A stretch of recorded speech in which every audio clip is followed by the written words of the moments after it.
All right, I just wanted to make a quick video to go through the 3 different revisions I have here of the Nixie clock and show you guys what the differences are. Um, First, here we have revision 1. You can see it's not even complete because when I was building it, I realized it was a mistake. There is no power jack in. The tubes don't live on the clock. You have to go out. It was just bad design. So didn't even finish it. Then we moved over to revision 2. And this is revision 2. This is the first clock you guys saw me build. This clock uses standard 4-leg RGB, actual RGB diodes.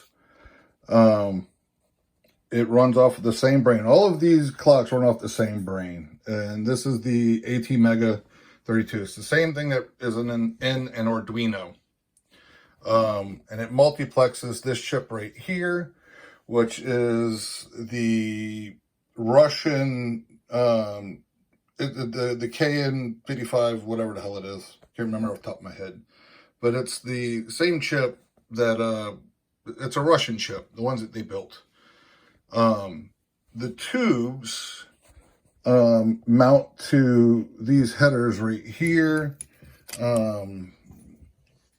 You can see here, and the RGBs fit through a hole in the bottom. So when you mount here, you mount the tube here, the RGBs actually fit through a little hole and illuminate from the bottom. This was, it had some issues. I don't like the RGBs sticking up like this, plus they weren't too bright. I had to address each individual RGB separately, so it takes up some space on the AT Mega. And to get Wi-Fi, I had to hang the ESP01 off of the I2C header on a separate board. And the reason we need the separate board here is because I have no logic converter on this board to lower the power from 5 volt down to 3.3, which is what the ESP01 needs to run. So we come out of the board through a cable into that logic converter, which is just all this little blue board does is it takes 5 volt and brings it down to 3.3 volt, which allows the ESP01 to work, and then it sends the I2C information back and works off of Wi-Fi. But it can also work off of a real-time clock, which I don't have one in front of me right now. So you don't need to be connected to Wi-Fi. None of these need to be connected to Wi-Fi to work. But if you're connected to Wi-Fi, you get NTP, which is good, great. So this is revision 2, the first working example. And this is revision 3. We moved away from single-sided, kind of unstable mounting to a 4-post design. So very, very stable now. And we moved away from, let me pop this off. We moved away from the RGBs sticking up through the bottom to a surface mount Adafruit NeoPixel on the bottom, which actually allows you more colors and allows you to individually address the lights and daisy chain them. So it freed up some room.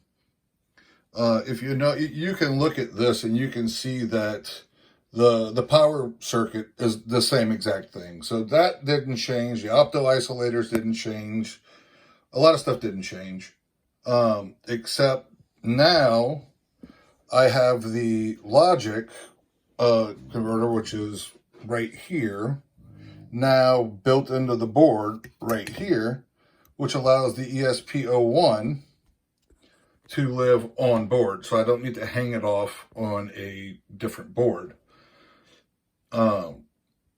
The neons are a little bit smaller than they were before, so they look more in place. And that's about it. There's some difference in code that I'm working on. So I just think this design is much fresher. And it's a better design overall than the revision 2. And obviously both of these blow revision 1 out of the water, because as you can see, I didn't even bother to finish revision 1. It was garbage. This goes into the junk pile. And you know, when I need parts, I rip something off of here. The tubes, there is a difference in the tubes. They're both IN14 tubes, but the one on the left, as you can see, there is a fine mesh anode versus the standard mesh on the right.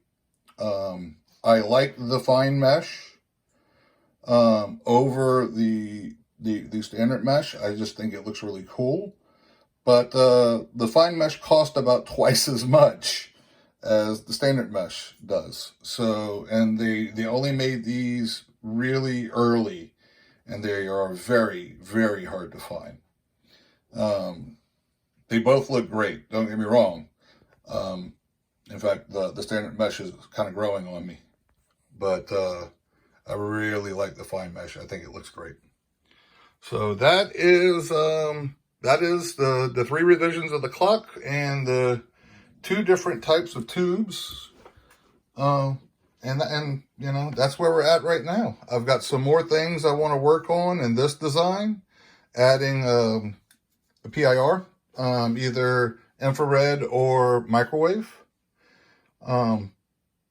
And that's it. So hopefully I'm going to order some more of these boards, and this is going to be my production model going forward. That's it. There's some code stuff. And if anyone is interested in picking one of these up, let me know. But I'll tell you right now, they're not cheap. Thanks.